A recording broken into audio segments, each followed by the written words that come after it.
Can they win with the odds stacked against them? Because again,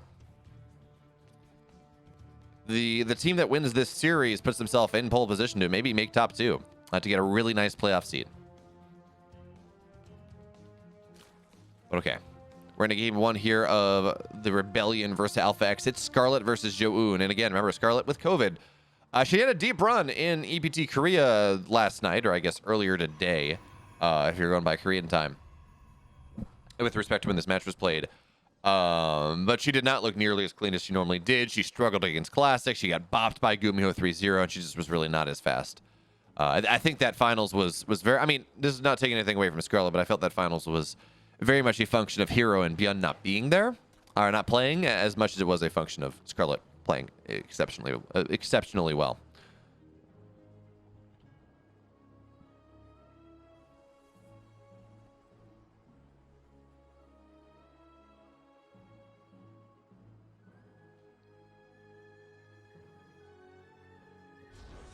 By the way, we do need to point out that as we look at what's happening in the next week, so what happens whoever wins, Alpha X plays Psystorm next week, which is a fairly easy matchup for them. And Shopify plays Team GP. So really, from this point on, it's an easier schedule. GP is locked into bottom 4, or bottom 5, actually. But they're locked out of playoffs at this point. And Psystorm is good. They've actually had a fairly good run, but I expect Alpha X to take the victory there. Which means that whoever wins this week, if they get 3 points, they're probably going to secure themselves second place. They may even be able to tie for first, depending on how Kaitsa versus DBG goes next week.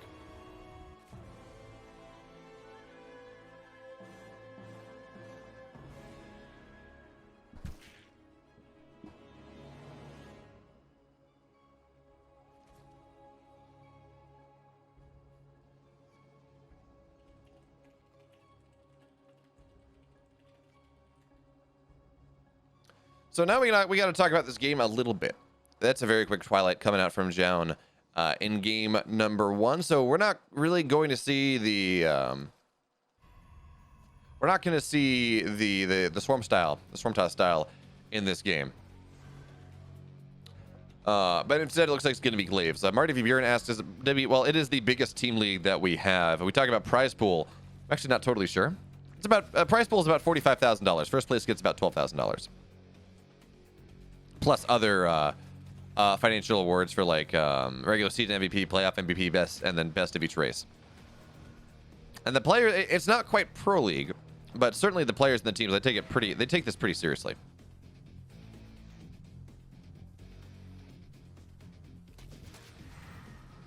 And I mean, it's one of the reasons why Raynor left Clash, because he wanted to be able to play in this. And what I wouldn't give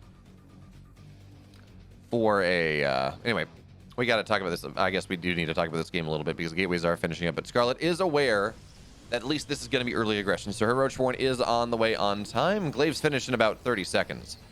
But Scarlett, again, she should be prepared for this one.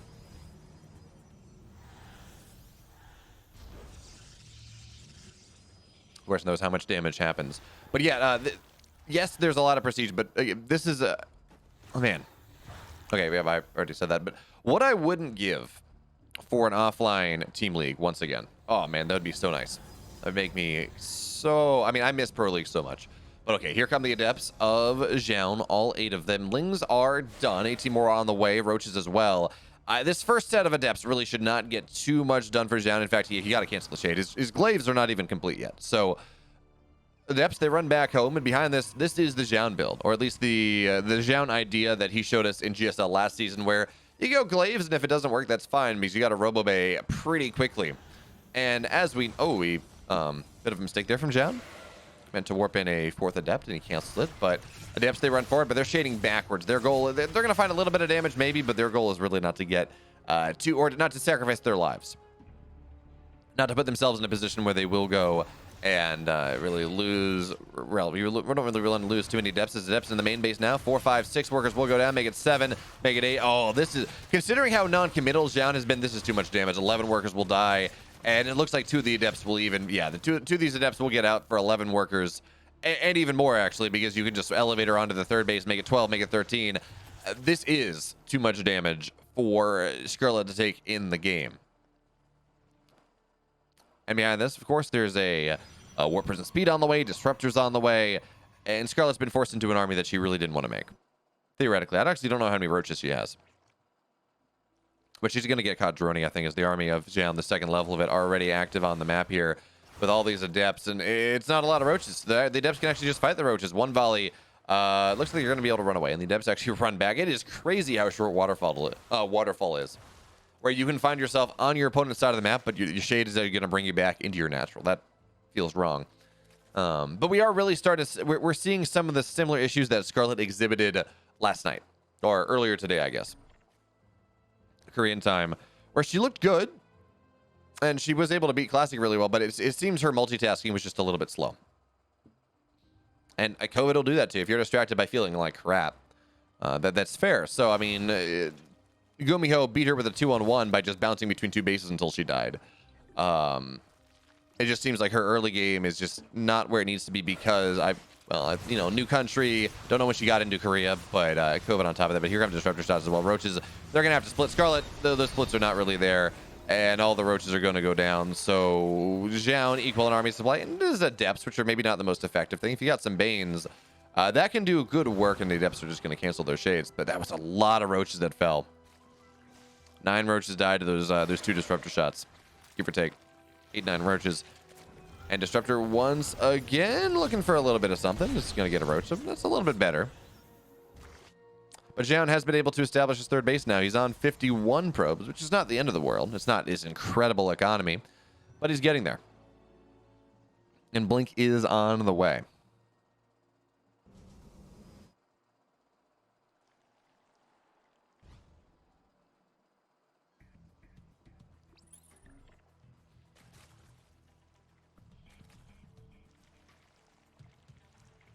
But now here comes the army of Scarlett dropping. Oh, big shots there on. Actually, not too many Banelings. In fact, a Disruptor, stays alive. And big shots on the roaches on the backside. But now here comes the army of Scarlett. She feels like she's got to make something happen. In fact, she does have to make something happen. But another shot goes off. Oh, more onto the Banes. Baneling speed is done, so Scarlett can split a little bit better. But now onto the roaches. And with 4 Disruptors here, I don't know that Scarlett is ever going to be able to break in. Maybe with a higher Baneling count. So Banelings, they're going to start to roll, and it doesn't look like we have too many Disruptors available for the moment, as now Scarlett actually getting some really good shots on top of the Adepts, but it's the Stalkers that are splitting their way to victory here. There's just not enough from Scarlett at this point. Below 100 supply, only on 61 workers. She went all in with that one, and it really did not work. Stalkers playing forward, more Banelings fall. And now, yes, there's no +1 for Zoun, but he finds himself up 20 army supply. And with these Disruptors on the field, War Prison Speed as well, Scarlett's on Ling Bane, and a dream and a hope. But unfortunately, it's a nightmare. Actually, no, it's not a nightmare. He's not playing today, but it is, it's a nightmare anyways, because Zoun is just, Scarlett does not have enough. Zoun takes game 1. Hey, Pony Danza. That name sounds familiar. Not sure why that name sounds familiar, but hey.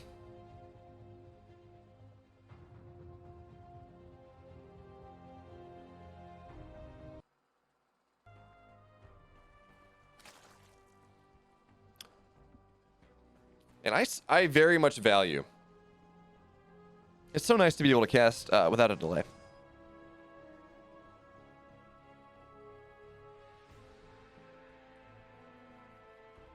Nice to be able to hang out with you all. But we move into Data C now. This is a map that is... I mean, I don't know that we have stats on it just yet, but it feels a little bit better for Zerg than Waterfall. Waterfall is just so short. But the one thing about it is it's really hard to get a 5th. I've been talking about this. That is true for a lot of bases, and that's how we've started to see Zergs dying. If you think about you talk about TVZ, and it's really a function of the 4th base. These matches they were played this morning, so I do time shifted WTL broadcasts. Marty V. Buren. Because there is a significant audience, myself included, that finds it really hard to wake up at 7 or 8 a.m. on a Sunday, or earlier if you're on the West Coast. To watch these. And certainly I can't cover the Friday ones at a normal time. So instead, I cover it about 7 o'clock at night as everyone's getting home from ideally getting home from their weekend. But I wouldn't have a delay anyways because the clean feed has the delay baked in.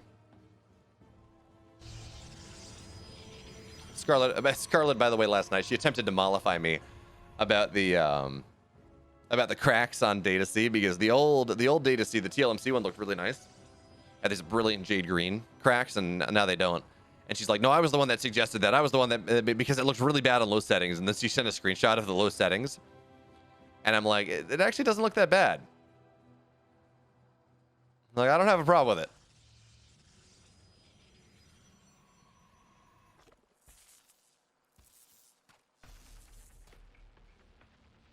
So.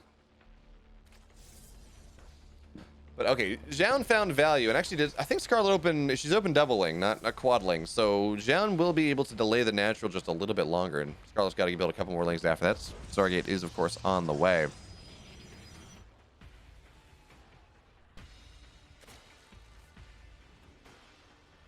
Actually, no, it looks like she did get 4 lanes. Nah, Warnell. It's beautiful. Are you telling me this looks better?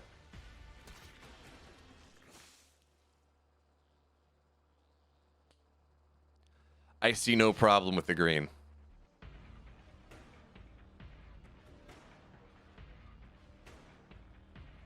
Oh, you know, it'd be really cool though, and not every team has this. But like, so Optic Gaming, which is not in StarCraft, but they have the green wall, right? But the point I'm getting at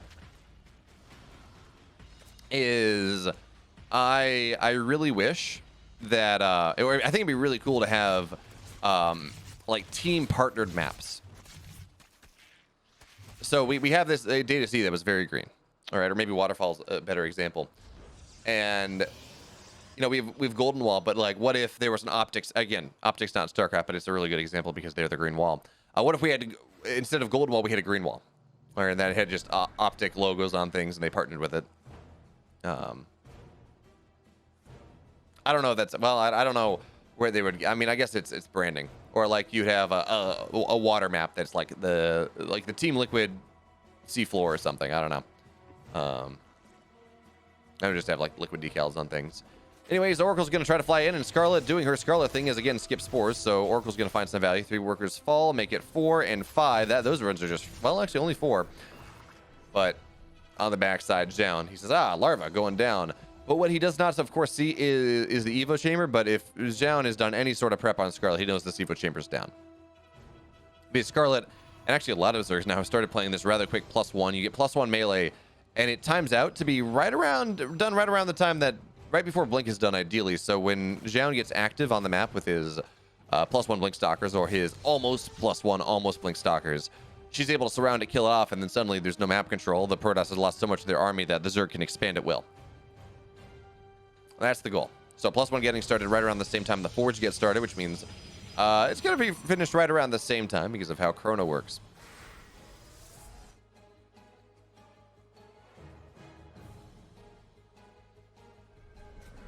Well, the question now really is, how much does Zoun get done with this early harass? He got a decent amount work with the Oracles early on. In fact, he's getting even more now. 4 workers fall. Adepts find their way into the third base as well. Make it 5 workers, make it 6. Yeah, he's gonna stick on this. 7 workers fall, make it 8. And when you're trying to be as greedy as Scarlett is, in fact, that's how most of the Zerg build orders are finding their success. They're just really finding these nice ways to be greedy. It is vulnerable to things like what Zoun has done. 10 workers have fallen. Oracles are going to dive back into the natural, and a couple more workers will die. And it looks like an Oracle doesn't. Yeah. Well, yeah. No Oracles fall. So 13 more workers. I think we're at 20 dead drones right now. And that should be more than enough to slow Scarlett down enough to the point where Zoun can fight her very well in the mid game. And now it's not a matter of, well, okay, Scarlett's going to have +1 done, so she's going to be able to catch this army in the middle of the map. She's going to be spending all that larva on drones to catch up economically, and not on lings and roaches to shut down the first army of Zoun. Which means that she's going to have to play more defensively. It means that she's going to have to fight this game a little bit later. Ooh, good queen positioning, and Oracle will fall. That is always a nice deal there.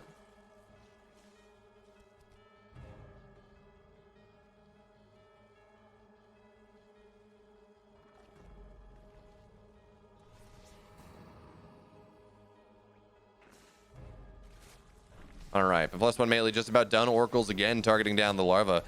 And in a game where Scarlett... Actually, this is how Scarlett tends to lose these games as of late. where she goes this heavy link style, which seems valuable for the most part. But she takes a little bit too much damage early, which means she has to pull the queens to fight.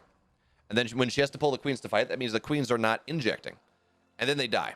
So Scarlett has lost a decent amount. I mean, she actually lost Data C to Classic last night, or for EPT Korea 131, in a similar situation to where she lost, I forget what the map was, but she lost a game to Astrea same way, to Nina same way, where she has all this money, but she just can't spend it because the queens are pulled to fight and then the queens die. And it's like, okay, crap.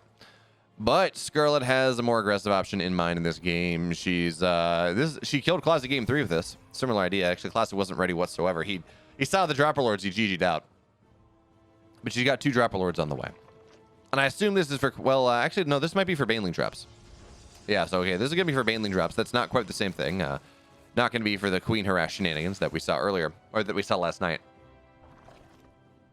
But her 5th base is now on the way. Zoun very comfortable on 4 bases. Actually up a couple workers, but we're going to have to see how much damage the Baneling drops gets done. Because, okay, actually, no Baneling. Okay, there the Banelings are getting morphed in. I was going to say, we don't have Baneling speed just yet, or +2. Actually, no, Baneling speed's done. Anyway, a bunch of Lings are going to get caught here by Zoun in the middle of the map. And Scarlett's army is not exactly inspiring to deal with 2 Archons. It deals with Stalkers just fine, but these Archons are a spanner in the works. Scarlett, she got 1 drop prepped. The second one, not really ready just yet. But her army continues to grow. +2 is going to be done in about 30 seconds, but she does not have 30 seconds because here comes the army of Zoun. Scarlett, she needs to queue these drops up simultaneously, but she's not really doing so just yet. Looks like drops going in now, I think. There we go. And she's going to try to make these drops happen as she takes the fight. So maybe Zoun paying attention to this one. We can see his camera is paying attention to the drop at his 3rd. So it looks like that's going to be deflected. Drop in the 4th base also going to get deflected here. Well done by Zoun. Excellent multitasking, keeping himself alive. But we're just seeing also Scarlett with COVID brain. And I hate to reduce it to that, but the multitasking is just not what we're used to from Sasha. So again, the drop's going to try to find its way in, and again, Zoun's going to be able to make something happen. Now, Lings are going to get a decent surround on top of the Archons. One will fall, but Archons in a Ling Vein are just not what you want. Scarlett, she had a quick infestation pit, but Hive is not super quick just yet. A couple of War Workers fall, and it's going to be 9 because +2 is done. There we go. Actually, this is the damage she's looking for. There are 23 Workers die. Try. First you don't succeed, try again, right? And that's something. But I feel like Scarlett needs to... okay, no, she does have Hive. And there's an Ultra Cavern on the way. So getting 23 workers is nice. This buys her a lot more time in this game. But with Archons already out, I mean, getting Ultras... Archons are step 1 of dealing with Ultras. You really want the Immortals. We're going to have to see how quickly Zoun's going to realize that the Ultras or the Ultra Cavern is done, that we're going to have Ultras on the way. Because it's one of those things. It's super tempo. Scarlett's able to keep getting this damage done. She's able to keep taking fights before Zoun has a bunch of Immortals, and she's able to keep killing things off. She's going to be very happy. If she's not able to do that, she's going to be very sad indeed. And here comes the army of Zoun. That run by doesn't get much here. And now, with the Archons at the front here, this is a difficult fight for Scarlett to take. Oh, the Lings, they're going in single file. One Archon pops immediately. Lings on the backside as well. Scarlett's got to make this happen. Banelings, they come crashing in to so many of the Stalkers, but these Archons, they're just undealt with for the most part. They've wedged their way into a corner, but they are starting to fall. Queen's actually doing a great job targeting them down. But now Scarlett lacking on Larva here. Once again, 34 Lings are on the way. 22 Ultras as well, but the Queens, now they're starting to fall, and the Archons, they're still here. And that's just going to do it. Zoun 2-0. Scarlett falls. Looking just a little bit sloppy. And again, I'm not coming down hard on Scarlett. This is just the reality of being forced to play this with COVID.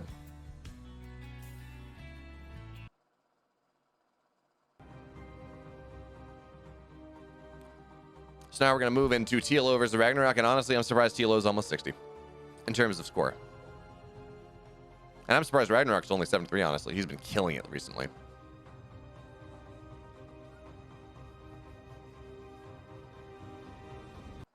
But now the question really is... Oh, looks like we've missed something. Let's get...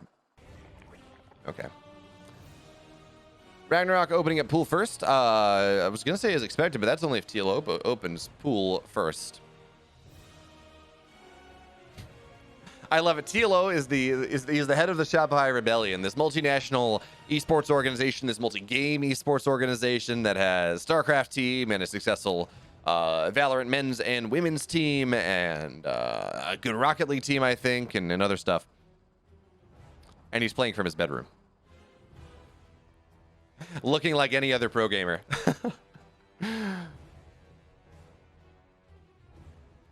You love to see it. I would have expected to see it. I would have expected to see him at the Shopify headquarters, actually. I don't, because I believe he lives in Toronto.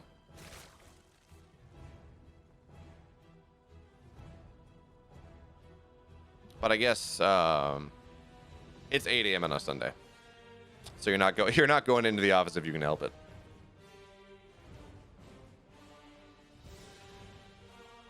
Ragnarok's first set of lings. This was I think a 15 pull from Ragnarok, so it's not this big 8-12 ling commitment to try to make something happen, but instead it's going to be 6 lings at a different time.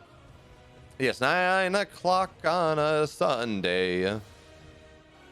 Something for a beer. Matilo now aware what's happening. He does not have any lings on the field whatsoever. Drones are going to have to get pulled here, and life is pain for Tilo right now. Even losing the mining time is unfortunate, but good drone drill to start. A couple lings are going to fall, and not a single drone has died just yet.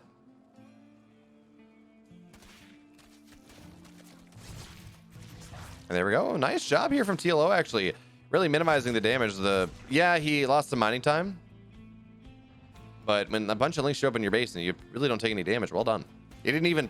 And actually, the big thing is he didn't panic. So he did not build a bunch of links to try to counter this, which means his worker count is still pretty nice. Wait, there's an 8 a.m. on a Sunday. I thought Sunday started at noon. That's fair. I'm sorry. So the day before something is that something Eve, Christmas Eve, All Hallows Eve. Is there a term for the day after?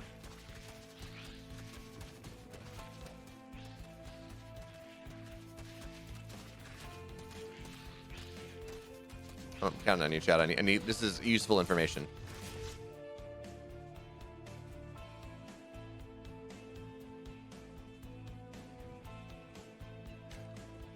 Yes, Grumbridge. My state does not allow that herb, but I also live like a football field away. 100 meters ish away from a state that does, which I think is really funny. But I have plenty of other herbs in my fridge. I got some basil and some parsley and some cilantro and things like that. And even more if we talk about my spice drawer.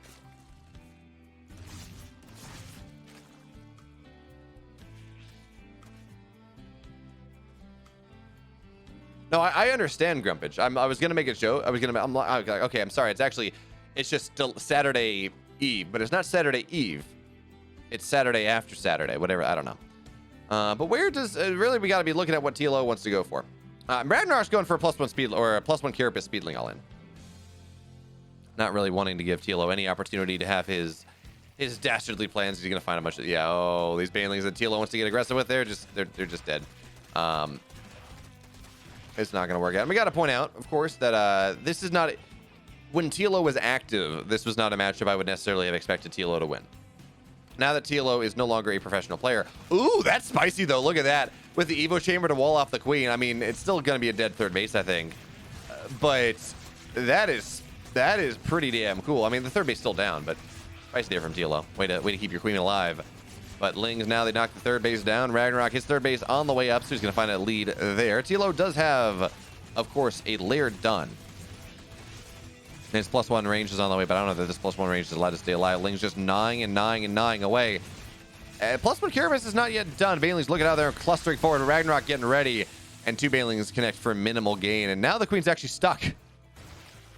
It was spicy, but now the queen is going to have to kill this off if she ever wants to mine again. But I'm not sure she ever will be able to, as Ling's trying to kill off +1 range. Not really able to do so, but as a very low Evo chamber. And, well, that's going to be that. There we go. They dive in. I think they got it. No, it's still researching. Okay. Now they got it. +1 will be denied. Your basil's taking over your kitchen. That's a good problem to have, Grumpage.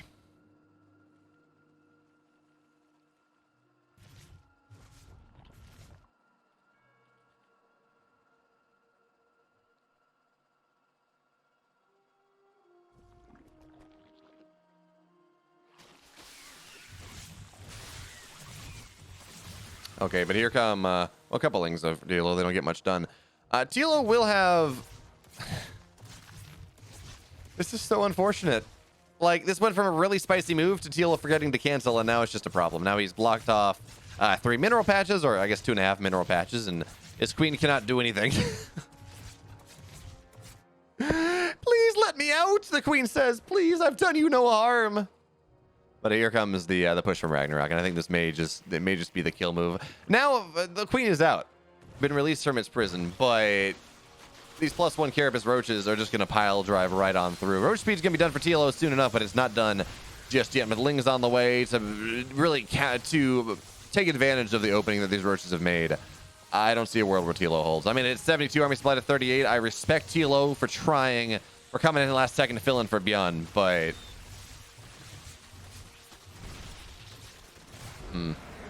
TLO falls, a cheeky grin on his face. And that didn't work out.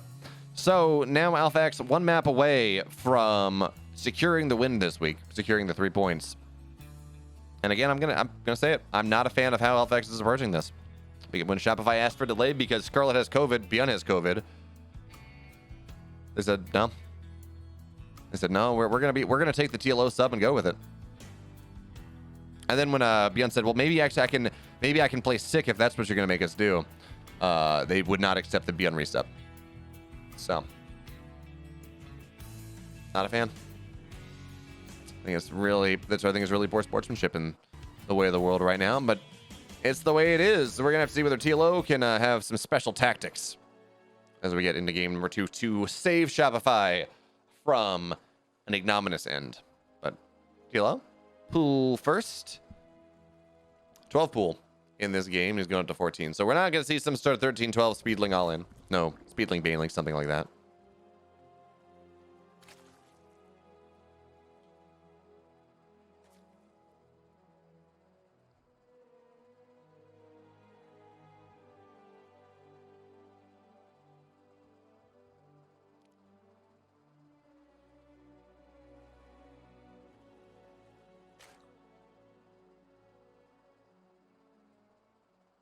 So TLO though, ooh, oh, okay, I know what he's gonna do here. I think there's a 12 pool build where you cancel a hatch. You get the creep with the hatch, and you drop a spine down. And of course, the spine is off creep when that's happening. So you go and it's a spine that pops up with like 75% HP. But even still, it's a really cool build. And there we go. Hatch goes down, spine. TLO flubs it, and he loses 75 minerals for it. There we go. Now the spine goes down. But that is unfortunate to say the least. Ragnarok's aware of things. He saw the cancel, so he's gonna be at least aware of what's happening. Lings come flooding across. I mean, yeah, Grumpage. Remember, Toby, the CEO of Shopify, is just a massive StarCraft fan, a massive esports fan in general. He has hired people sight unseen for internships because they are StarCraft. He hired Select strictly because he was a StarCraft player. But okay, now the spine will complete. Lings are here as well, and Ragnarok. Well, TLO's not even going to reburrow because the creep's getting here, and there we go. Now it's going to start healing. There we go. Okay, now it's sufficiently on creep. The drones are going to get pulled as this hatch is getting rather low here, and you got to prevent the drones from getting on top of the spore because the drones actually will kill this. But here we go. And a bunch of workers are starting to fall. 6 workers have died already, but remember, this is just massively all in from TLO. The spine stays alive for a brief moment longer, but not long enough. Now it is dead. The question is whether there was enough damage on the backside. TLO briefly up a little bit in supply, but are down in army supply, and he's trying to drone out of it. I don't know that you're allowed. I don't know that you can drone out of this, but he's going to try.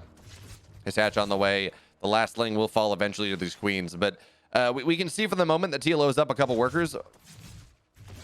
But Ragnarok has 2 queens, and that's something that TLO does not have. TLO only has 1, and he has 1 inject. So we're going to rapidly see Ragnarok pull ahead in the worker count, just because he can produce more. And did Ragnarok... Okay, Ragnarok, yeah, he's going to go get back into gas pretty soon, too. Which, of course, is going to allow him to get a much quicker speed, if that's what he wants to go for. And then, I mean, really, the world is Ragnarok's oyster. And even now, Ling's on the other side of the map. TLO, he didn't build any, because he said, I have to make sure, I need to drone up. I'm trying to be greedy off this, and, well, that's not going to work out for him all that well. Ragnarok, at the very least, even if the Lings don't get too much done, they're going to get a scout, say double gas. Okay, so this is going to be a quick lair coming out of TLO. If you go gasless, you wait a little while longer.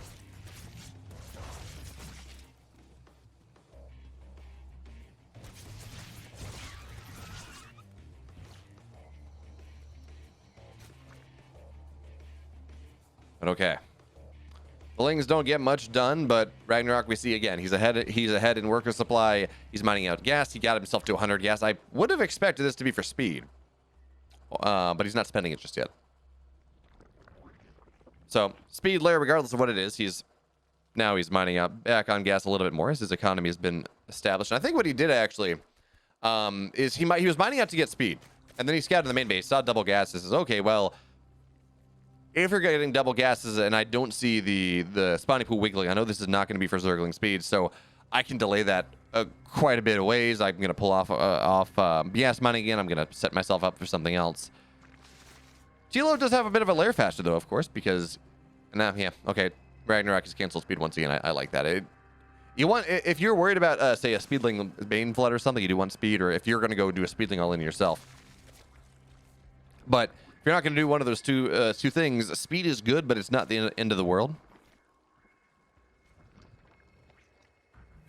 Or it's not going to be. This is really not the end all be all. So we have +1 melee on the way, Roach Warren as well, layer, all these wonderful things. It really is. The builds are mirrored for TLO and Ragnarok, but remember, Ragnarok has just a little bit more money behind it.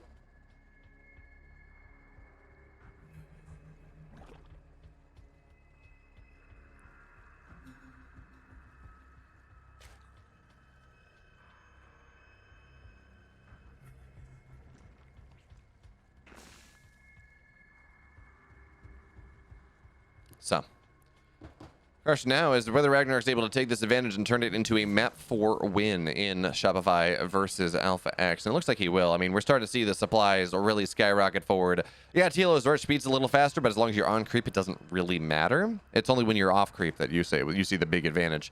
It's actually, unless something has changed.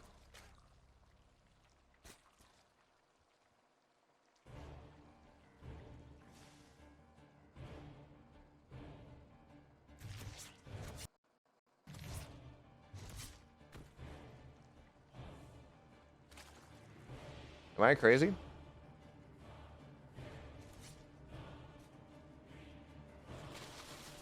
Oh, okay. I guess it does. I always thought roach speed didn't do anything. It only impacted roach speed off creep.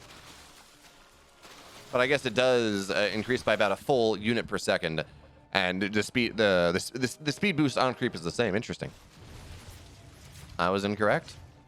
I was about to say, well, it doesn't really matter, but it does. Okay, but here comes the army of Ragnarok. It's only up about 3 roaches in terms of supply, and I think a lot of that is in his production, but Tilo's got a lot of army in production as well, so we're going to have to see whether Ragnarok is able to break on through.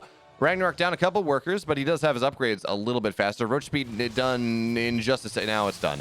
So that's not going to be an advantage that Tilo has anymore, but the army of Ragnarok is not super exciting, shall we say. It's not really something where he's really been able to pull ahead all that much. He's going to dive in, knocking down some queens, though. He sees his opportunity, senses weakness from TLO. And the queens are nice, knocking them down. Removes larva really from the field is the big thing. So his max out, or Ragnarok's max out, is going to be better later. But for the moment, well, TLO has more than enough to defend. In fact, he finds himself up 20 army supply all of a sudden. TLO maybe now has a timing. I mean, he has to win this, and then Lambo has to 2-0 Astrea for them to go to an ace match. But there's a slim timing where maybe TLO has what he's looking for. Or maybe TLO is just going to be able to punch through, but it's hard to tell. And the supplies, of course, are equalizing because TLO built a lot of roaches and not as much economy. Ragnarok was droning behind his attack, so his army supply was a little lower. But we're balancing out at the end. It's 54 to 58 workers. TLO is going to build more workers in a second as eventually he's going to be able to deal with this Overseer as he was supply blocked himself. Overseer now goes down, and Ragnarok finds himself in a similar position as TLO loses another Overseer somewhere else. But I do like this from TLO. Something we forget about a lot. Corruption on the Evo. So +2 will be faster for TLO by just a little bit. And TLO might be going into Spire play behind this. I know when he tweeted about it, he said something about like special tactics, but this is just stock standard ZVZ. It's going to be interesting to see whether TLO is going to be able to make it work, though, because the addition of mutas, it really depends in its effectiveness on how committed you are to it. Because on the one hand, getting like 3 or 4 mutas can be really nice. It sweeps all the overlords from the map. It's a little bit of mining pressure, and it does a great job of knocking down the Ravagers in a big fight. But it's only 400 gas. Like, it's not the big commitment. And it can certainly force maybe Ragnarok to overcompensate. But no, this is actually getting really interesting now because Ragnarok is also going into muta play. As Roaches are going to try to dive in, but not really able to do so. So this is always the calculus on this one. When you have players going, 2 Roach players, both trying to go into mutas off of it, is such an interesting setup as these Roaches from TLO will go down. But TLO active on the other side of the map with a little bit more of his stuff. But he's actually just... he's banking... Oh, he's going to go heavily into mutas. So 9 mutas are on the way. He banked up a lot of his money to make that happen. Whereas... I know he's getting +1 flyer as well. So he's very much committing into the muta idea in this game. And oh, that's so unfortunate. The Roach will not find the Spire of Ragnarok. And remember, Ragnarok, I don't think he's going to commit as hard to the mutas. He got +1 Carapace. He's committed far more to the ground. But it looks like he's going to be able to deny the 4th base of TLO. TLO's army kind of stuck in the middle of the map looking for that counterattack. So... TLO's going to have to cancel this base. Yes, he will. But even more importantly, mutas will be revealed. So we should see spores going down. TLO dropping spines everywhere because he knows this is going to trigger an attack from Ragnarok. Question now is whether he will be able to hold. But here come the mutas of Ragnarok into the 4th base. Look, TLO cannot keep this 4th base up, but maybe if he can take a nice defensive position around where all the spines are, that's going to be something. TLO trying to choke the wall. The Carapace upgrades. Well, that is the big advantage that Ragnarok has. That he just has more stuff, but the mutas sitting on top of it. It means these the Ravagers should eventually fall. He needs to target them down a little bit better, but the Ravagers should eventually fall. Now Roaches trying to find their way to the 3rd base mineral line. TLO looking for a bit of a surround here. Mutas on one side, Roaches on the other, and he's taking really the best possible trade he could find. He's just such an attrition that he's enforcing upon this army of Ragnarok, but it is Corruptors that are on the way. Special, why is yeah, Special, I got a ton of juicy drama for you, but we'll talk about it after this game as the Corruptors just fighting the mutas. The Roaches of TLO trying to make something happen. But they're not going to be able to punch in. Not down an upgrade, not down supply. And the mutas cannot fight the Corruptors. +1 air is not yet done. TLO did not commit hard enough to the mutas to really make that happen. And now, well, the Corruptors are just going to be able to camp these Overlords. TLO is going to find himself supply blocked once again here. And he does not have a 4th base. He is down 15 workers, which means his max out is going to be bigger. But the Carapace upgrade should be able to counteract a good portion of that. And behind this, Ragnarok spores on the way. Even if the mutas get by the screen of Corruptors, it's not going to be enough because there are going to be spores there, and there's just not enough mutas. So TLO on the north side, he's going to try to find something.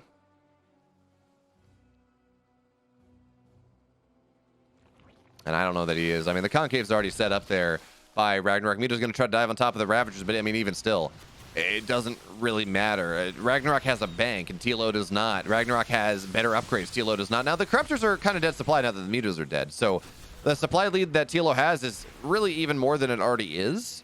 So at least he does have that going for him. But on Crimson Sapphire or Cosmic Sapphire, it's so hard to run into. It's so hard to get into this 3rd base. The choke is big enough, but TLO, he knocks the rocks down. He says, this is my time, now or never. Let's make something happen. Into the 3rd base of Ragnarok. TLO goes a little one, trying to beast up and be a big one to get a map here for Shopify to try to make something happen, to make the next series even matter. But it does not look like it's going to be able to punch on through. The Remax is immediate and disastrous from Ragnarok. 180 supplied to 120. The economy of TLO is just really not there to support anything anymore. This fight, sure, it looks good. But look at the supply. 31 Roaches are on the way from Ragnarok, and yeah, TLO is doing what he can, and he made a game of it, did the best he could. But yeah, this game is over. TLO honestly fighting far better than I ever expected against Ragnarok.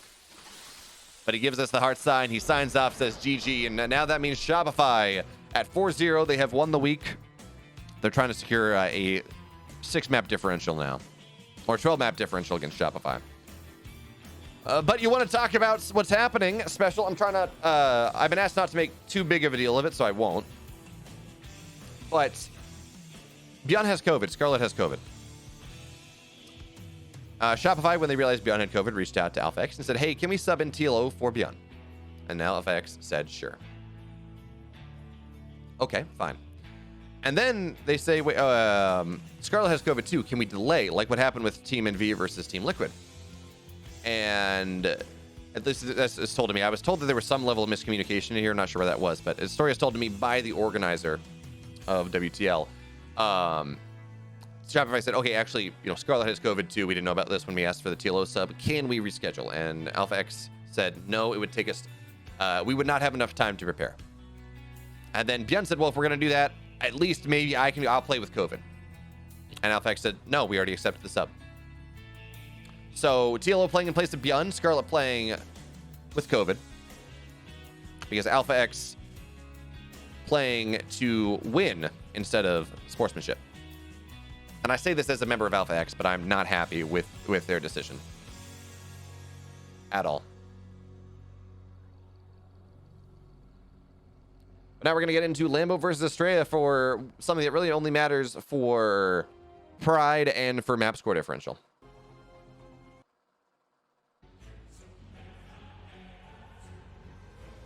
Oh. I mean, let's take a look at these hexagons just a little bit. Sorry about that. Lambo and Astrea, 72-70. 72-70, that's about where we think. I'd put them pretty evenly matched. Lambo had an excellent run in DreamHack Valencia Regionals. And Astrea has been looking better and better. Yeah, I tried to reach out. I tried to reach out to Sushi to get this fixed, to say, hey, no, like, play on Tuesday. Let this out, like, come on. Team Liquid allowed this to happen, and Team Liquid, their match on Tuesday is far more important than this one. They have to beat Team NV to even have a shot at making playoffs. And this is just for top seeding. But I tried to talk to Sushi to make something happen, but I was not able to get a hold of him in time, and I don't know the. Yeah, this was a decision made by the WTL manager, as I'm given to understand. So I tried to make something happen, but I wasn't able to get. By the time I found out about it, I wasn't able to get in touch with Sushi in time. But anyway, now we're gonna look at Lambo versus Astrea, as Lambo trying to channel his Katowice skill. I hope one day I will get flown out as talent to Katowice, so I can have a Katowice hat as well, because that seems to be the rage. That appears to be that appears to be the haute couture, the height of fashion amongst people who amongst the upper echelon of StarCraft talent. I need a Katowice shirt and a Katowice hat. But question now, as we get into game number 5. Well, yeah, the reasons were that Alpha X didn't think they had enough time to prepare on a delay, which makes not a lot of sense to me, because if you delay the match, you have more time to prepare. And it's not like Shopify or Alpha X have particularly, well, I guess Alpha X's opponent is Psystorm next week, and that's a little harder. But anyway, where does Astrea go? Where does Astrea go in this game? Is he playing Swarm Toss style? Astrea has always been, he's always marched by the beat of his own drum a little bit. And we are starting to see more evolutions on the Swarm Toss style. Nah. Also, Special, I'm assuming you're in here because you qualified for TSL.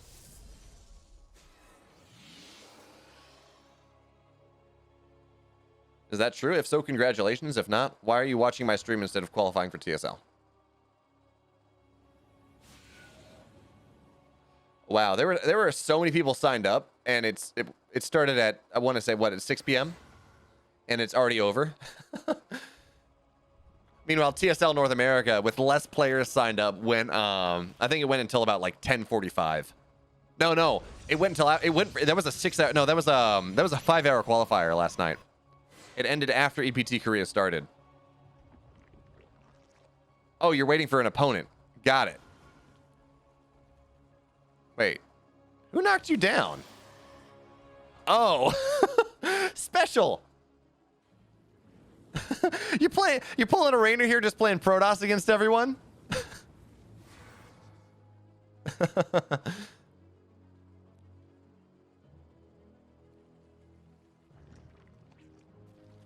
Okay, I pulled up Team Liquid, and it looked like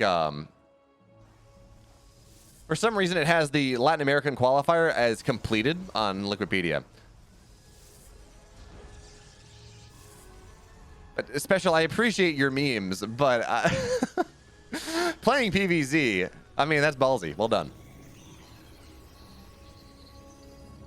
But you are honor bound, by the way, to qualify through the lower bracket right now, because I'm going to be casting TSL. I was the final casting invite, and I want you to be there so I can cast you. Just saying.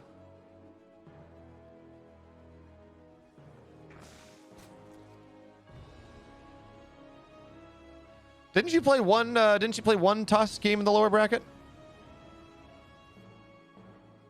As what Wikipedia says, at least. But anyway, here comes the adept timing from Astrea. And the glaive adepts on this map seem really strong, as 2 adepts are going to find their way to the third base. Lambo, his army is just not there, so he's going to have to pull workers away. 3 workers fall.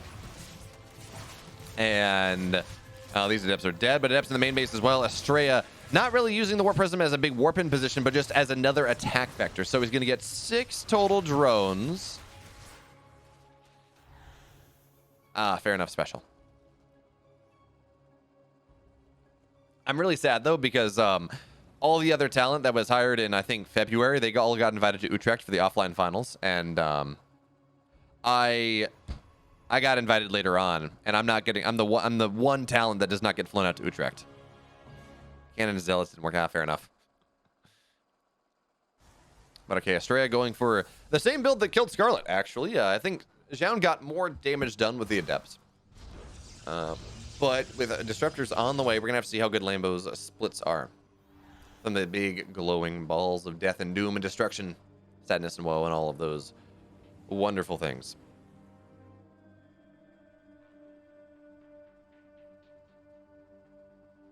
Is better, yeah, to not fly. I mean, that's fair, Special, but like 3 a.m. call times still kind of suck.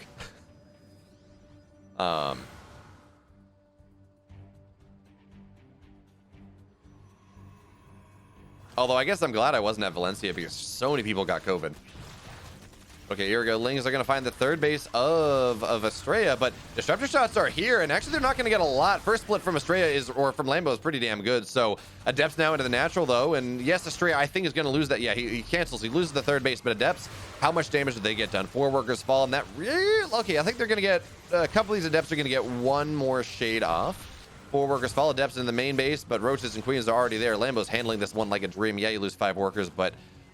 that was meant to get a whole hell of a lot more, and I don't even think he got some queens. So Disruptor shot's going to go off now. Split the queens. 1 falls. Second one takes a lot of damage, but transfuses. They're going to keep the rest of it alive.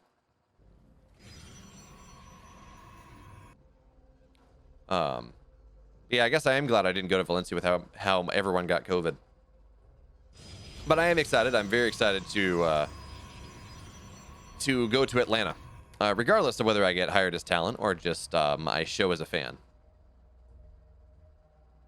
But I know, especially I know you as a seasoned world traveler and international competitor say Planet Home is better. Good Disruptor shot. 3 queens fall. But as someone who has not done that, I want to cast the roar of the crowd, maybe. I want to experience that. I want to experience that before the Blizzard deal ends.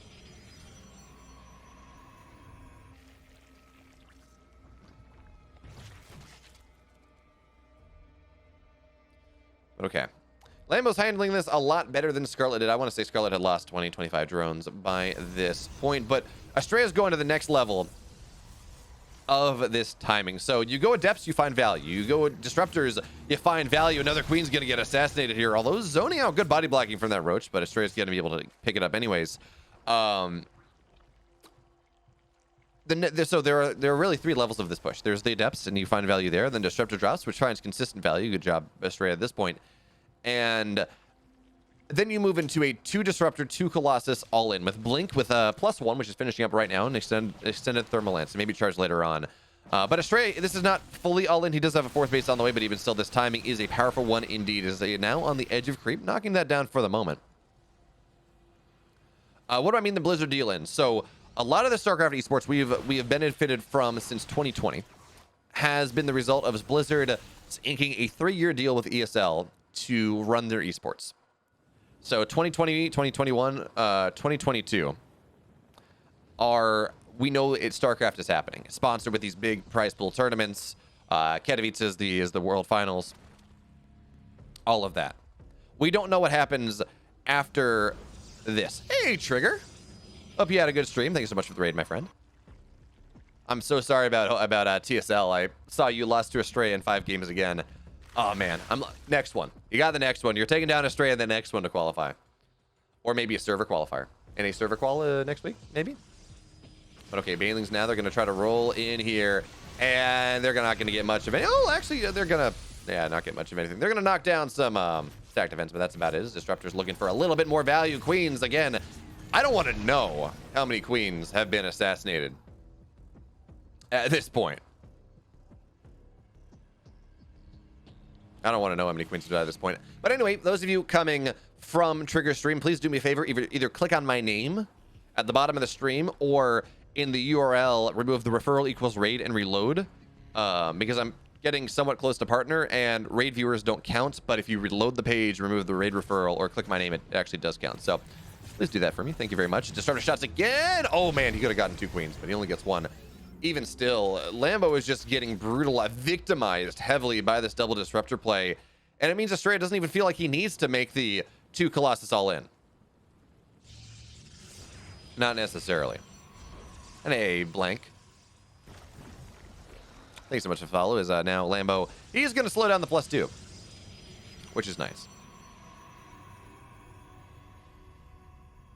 But for now, Astrea is on 4 bases, 81 workers, +2 on the way eventually. I mean, it is delayed storm as well. But Lambo looks like he wants to get into Broodlord tech behind this, and I do like that. Broodlords are not... Oh, no, he's going Lurkers. Never mind. I thought I saw Spire go down, and maybe I did, but it was canceled as Astrea did scout it. But yeah, by the way, AZ Online, to put an end on my thought of like, okay, Blizzard deal ending, I have been told that the buyout contract on Microsoft and Blizzard says that until the buyout completes, Blizzard has to support their esports endeavors at a same level. As ooh, look at this round coming on in from Lambo. Banelings are going to get dealt with pretty damn early, and now here come the storms on the bottom side.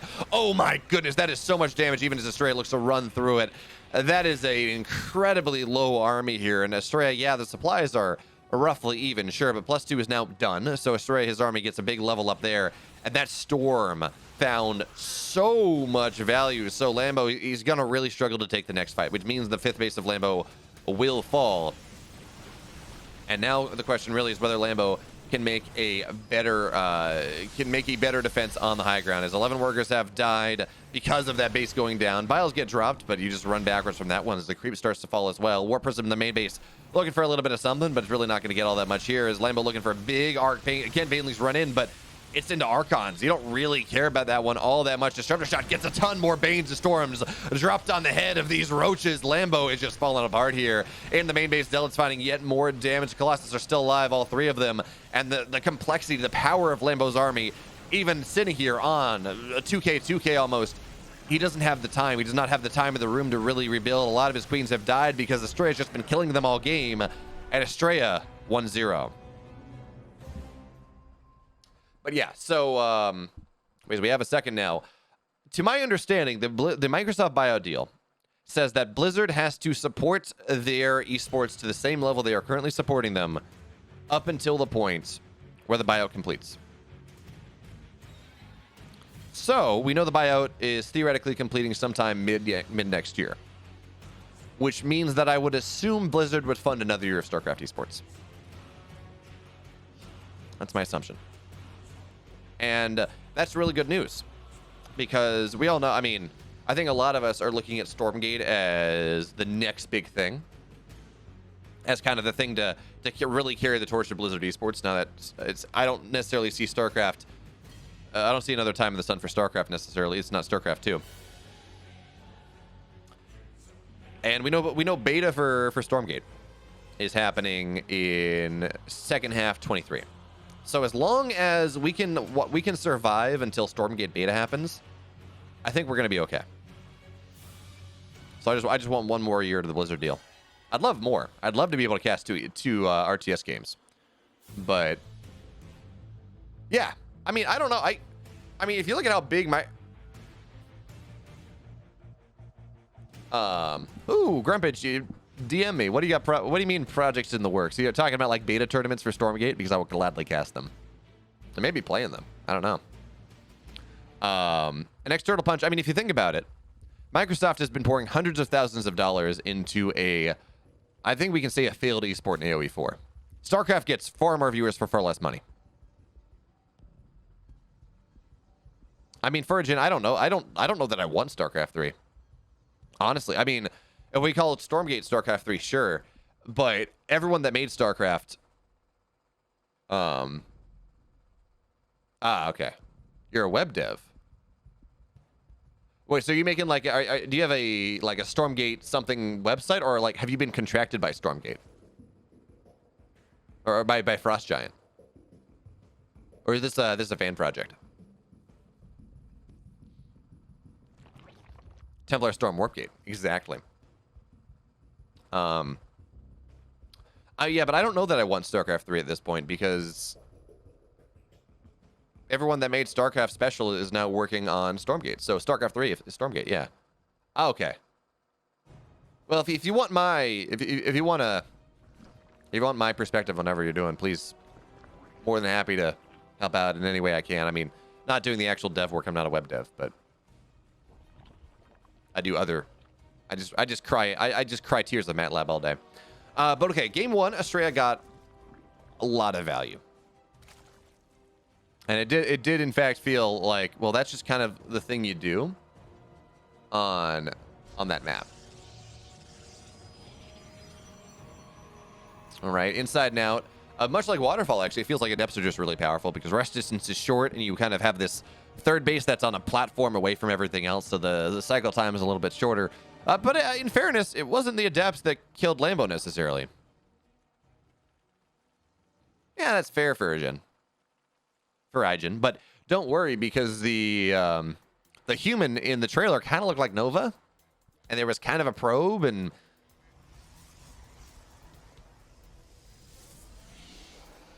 so I guess their new universe, they're saying it's totally new, but it feels rather StarCraft inspired.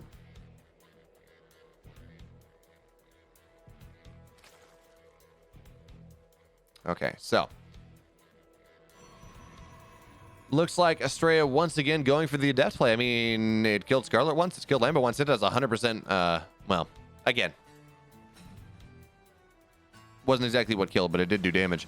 But in general, actually, I'm starting to like the adept play more and more because of how greedy Zergs are having to play to deal with the Swarm Toss style. So it feels like, because that is such an oppressive idea. I mean, I'm not saying it's broken, unless you're Hero, who has an 85% win rate against Zergs, but it feels very strong. And it is a build idea that has a lot more flexibility into it than, haha, I'm going to build one Stargate Voids into two Stargate Voids. Whereas if you're going Stargate into Ground Toss, which is, again, not what's happening here, you have a lot more branches on your build tree. And then, maybe even better, you have a little bit more room for pure Ground Toss styles. And actually, it's not going to be adept play in this game. It's going to be DTs. We've started to see Zergs really try to skip spores. No, Grumpage, the reason that the reason that we have Frost Giant in the first place is those devs that made Legacy, which is the best version of StarCraft we've ever had, and I don't think that's even a controversial statement. If we had Legacy back in 2010, I don't know that StarCraft would have ever hit its decline.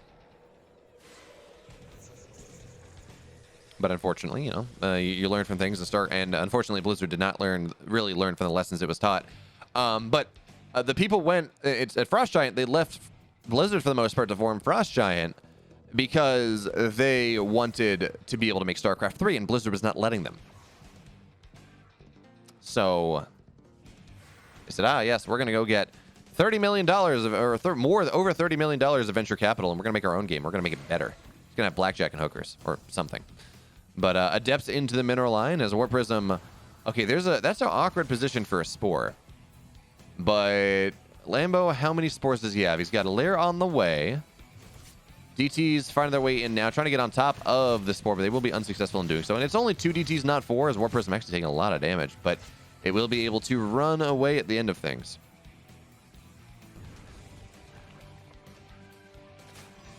To my knowledge, they've been...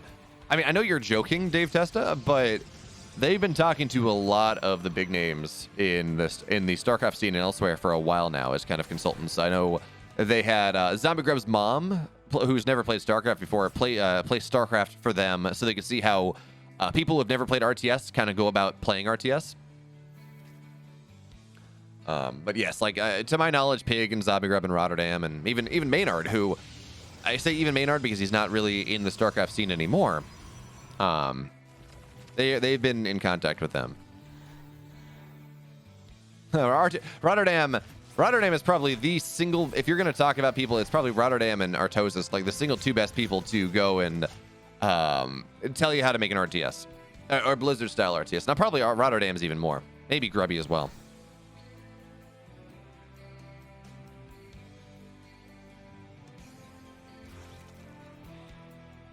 Okay, now here comes a big push from Lambo. He says, yeah, you opened DTs. You didn't get much done.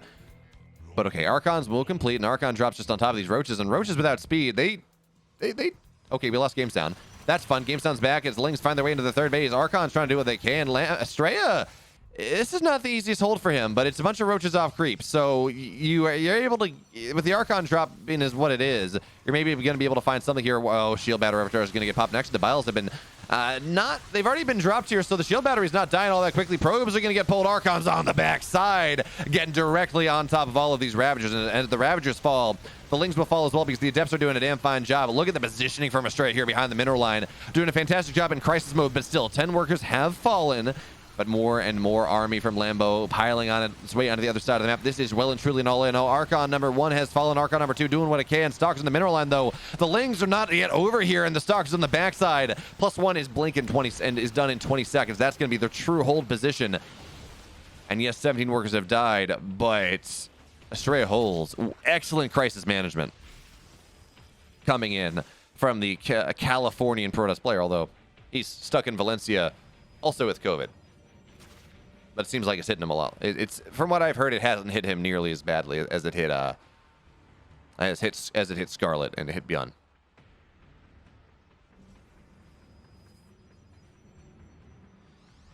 I mean, Synapse, I don't necessarily know, but I'm going to assume, like, I know Monk at the very least is a good guy.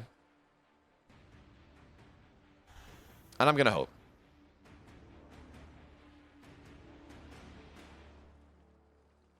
Well, yeah, Grummage, there's no day 9 pool because no one went 9 pool. It was 6 pool. Maybe there was 9 pool. I forget. It's been too long since I played that matchup. Yeah, Mario Deer, pretty much everyone from NV got it. And I include Mario in this because he's ex-NV, and I assume they travel together. Bunny has it. He's stuck in Valencia. Yeah, 10 pool Speedling was the thing. I don't even have the full list of everyone that got COVID, but it's everyone. Pig got it.